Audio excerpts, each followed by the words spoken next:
সকলোৱে পৰিচিত আমাৰ জুবিন গাৰ্গ আমাৰ মাজৰ পৰা হেৰাই গ'ল। সঁচাকৈ বহুত দুখ লাগিছে। কি ক'ম, নিজক ক'বই নোৱাৰোঁ। আমি গীত মাত সুৰ আমি শুনি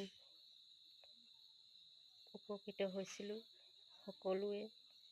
সেইকাৰণে বহুত দুখ লাগিছে। কি ক'ম, ক'বলৈ ভাষাৰো নাই। সঁচাকৈ বহুত দুখ লাগিছে অন্তৰত।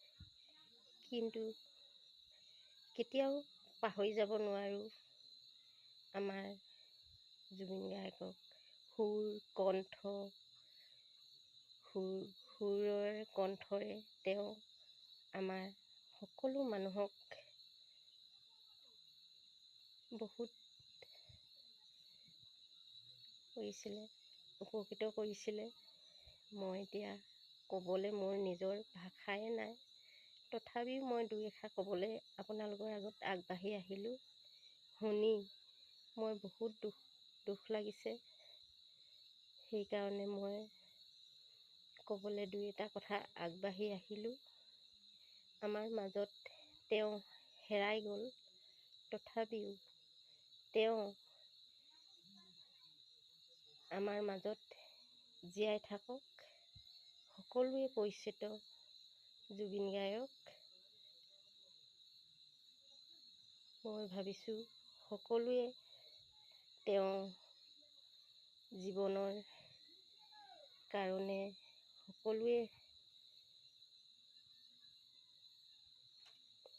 আশীৰ্বাদ কৰক যেন জীৱনটো তেওঁ আমাৰ মাজতে জীয়াই থাকিব। মই সেইটোকে কৈছোঁ যে সঁচাকৈ জুবিন গাৰ্গৰ নিচিনা আমাৰ অসমত তেনেকৈ শিল্পী ওলাব জানো। মই ভাবিছোঁ কেতিয়াও